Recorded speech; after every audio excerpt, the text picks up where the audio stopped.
ধরে নিতে পারো এই প্রশ্নগুলো তোমাদের প্রায় এসেই গেছে। এই প্রশ্নগুলো যদি তুমি তৈরি করে নিতে পারো 90% আপ মার্কস পাওয়াটা তোমার কাছে কিন্তু ভীষণ ভীষণ ইজি হয়ে যাবে। তাই দেখে নাও প্রশ্নগুলো কি হতে চলেছে।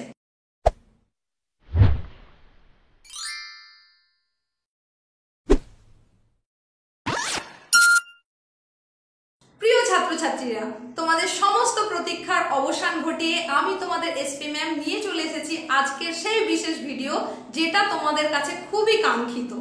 হ্যাঁ, তোমাদের ভূগোল বিষয়ের সাজেশন নিয়ে আজকের এই ভিডিওটা শুরু করার আগে তোমাদের সকলকে জানাই এসপি ম্যাম ক্লাস এডুকেশন চ্যানেলের স্বাগত। সমস্ত অধ্যায় থেকে আলাদা আলাদা করে পার্টে পার্টে তোমাদের কিন্তু গুরুত্বের নিরিখে বেছে নিয়ে আসা প্রশ্নগুলোই কিন্তু এখানে প্রোভাইড করব।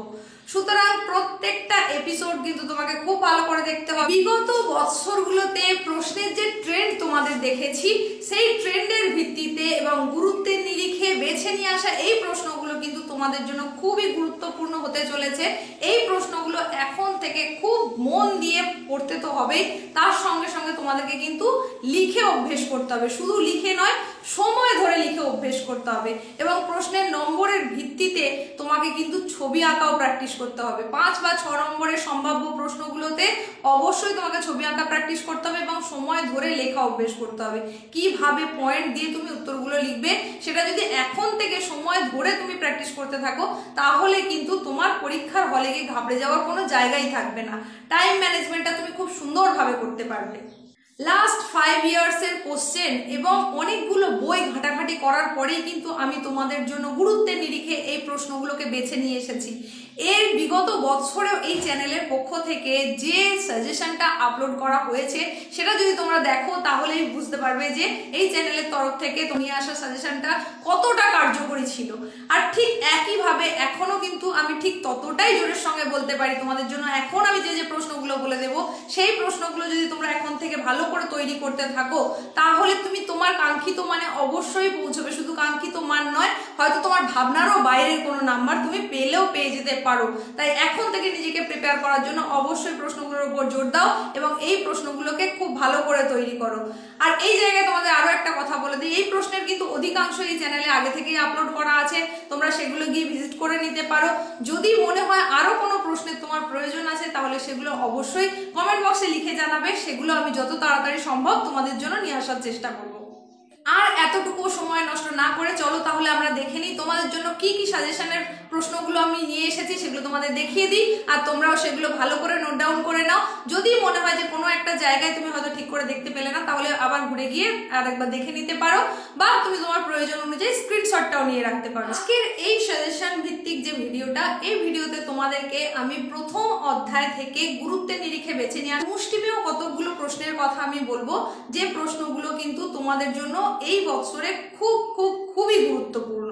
সুতরাং এইগুলোর মধ্যে তুমি আবার নতুন করে তোমার মতন করে সাজেশন করতে যাবে, এটা কিন্তু করতে যেও না।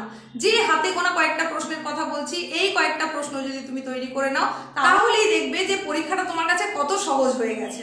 তোমাদের প্রথম অধ্যায় হিসেবে যে অধ্যায়টা রয়েছে, সেটা হচ্ছে বহির্জাত প্রক্রিয়া বা ভূমিরূপ গঠনকারী প্রক্রিয়া। বড় প্রশ্ন হিসেবে তোমাদেরকে প্রথমেই যে প্রশ্নটার কথা বলবো এবং যেটা মোস্ট ইম্পর্টেন্ট, খুব ভাইটাল এবারের পরীক্ষার জন্য, সেটা হচ্ছে সমুদ্র তরঙ্গের ক্ষয় কার্যের ফলে এবং সমুদ্র তরঙ্গের সঞ্চয় কার্যের ফলে সৃষ্ট ভূমিরূপ চিত্র সহ ব্যাখ্যা করো। এই প্রশ্নটা কিন্তু এইবারে খুব গুরুত্বপূর্ণ। ক্ষয় কার্যের ফলে সৃষ্ট ভূমিরূপের সম্ভাবনাটা খুব বেশি, ক্ষয় কার্যের ফলে সৃষ্ট ভূমিরূপ, এই প্রশ্নটা আসার সম্ভাবনা খুব বেশি। তা না হলে সঞ্চয় কার্যের ফলে সৃষ্ট ভূমিরূপ, এই প্রশ্নটাও কিন্তু গুরুত্বের নিরিখে একেবারে প্রথম সারির প্রশ্ন বলা যেতে পারে। সুতরাং এই দুটো প্রশ্নকে চিত্র সহ খুব ভালো করে লিখে অভ্যেস করে এখন থেকে তৈরি করে নাও এবং ধরে নাও এইবারের পরীক্ষায় এই প্রশ্নটা প্রায় এসে গেছে। পরের যে গুরুত্বপূর্ণ প্রশ্নটার কথা তোমাদের বলছি, সেটা হলো প্রবাল প্রাচীর গড়ে ওঠার অনুকূল পরিবেশ আলোচনা করো। এইবারের পরীক্ষায় যেহেতু এই প্রবাল প্রাচীরের অংশটা খুবই গুরুত্বপূর্ণ, তাই বলবো তোমাদের এই জায়গায় কিন্তু তোমরা প্রবাল প্রাচীরের উৎপত্তি, বৈশিষ্ট্য এবং শ্রেণী বিভাগ চিত্র সহ আলোচনা, এই প্রশ্নটাও ভালো করে দেখে রাখবে। এরপর যে প্রশ্নটার কথা বলবো সেটা হলো ভৌম জলের নিয়ন্ত্রক সমূহ এবং তার উৎসগুলির পরিচয় দাও। এই প্রশ্নটাও কিন্তু তোমরা খুব ভালো করে তৈরি করে রাখবে। আরো একটা প্রশ্ন যেটা প্রায় বলা যায় 3 স্টার দিয়ে রাখতে পারো, সেটা হচ্ছে চিত্র সহ প্রশ্রবণের শ্রেণী বিভাগ করো।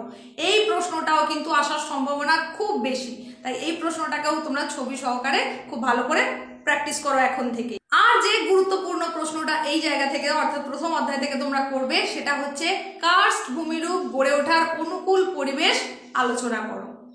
এই প্রশ্নটাও যথেষ্ট গুরুত্বপূর্ণ। 2024-এ তোমাদের এসে গেছে কাস্ট অঞ্চলের ক্ষয়কার্যের ফলে সৃষ্ট ভূমিরূপ সম্পর্কে।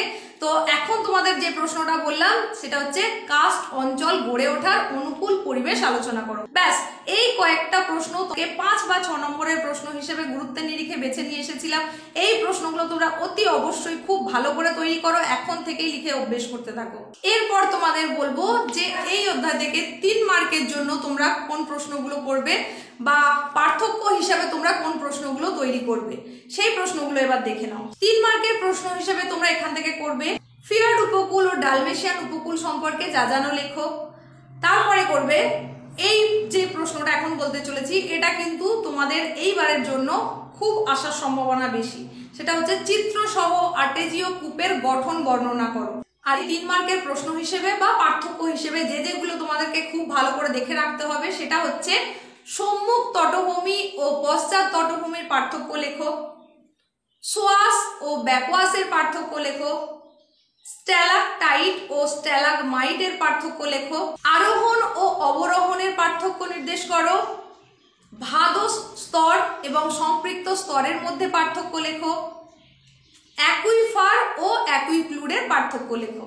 ব্যাস, এই অধ্যায় থেকে মাত্র হাতে গোনা এই কয়েকটা প্রশ্ন তোমরা পার্থক্য হিসেবে তৈরি করবে, যেগুলো থেকে কিন্তু তোমাদের 3 মার্কের প্রশ্নও আসতে পারে। তবে এই জায়গায় তোমাদের আরো একটা কথা যেটা না বললেই নয়, সেটা হচ্ছে যে এখান থেকে কিন্তু তোমাদের আবার এসএকিউ প্রশ্নও আসতে পারে। ধরো আমি এই যে বললাম অ্যাকুইফার অ্যাকুইক্লুডের পার্থক্য, তাহলে এখান থেকে তোমার এসএকিউ আসতেই পারে অ্যাকুইক্লুড কি, বা বলতে পারে ভাদস্তর বলতে কি বোঝো, এরকম আসতেই পারে।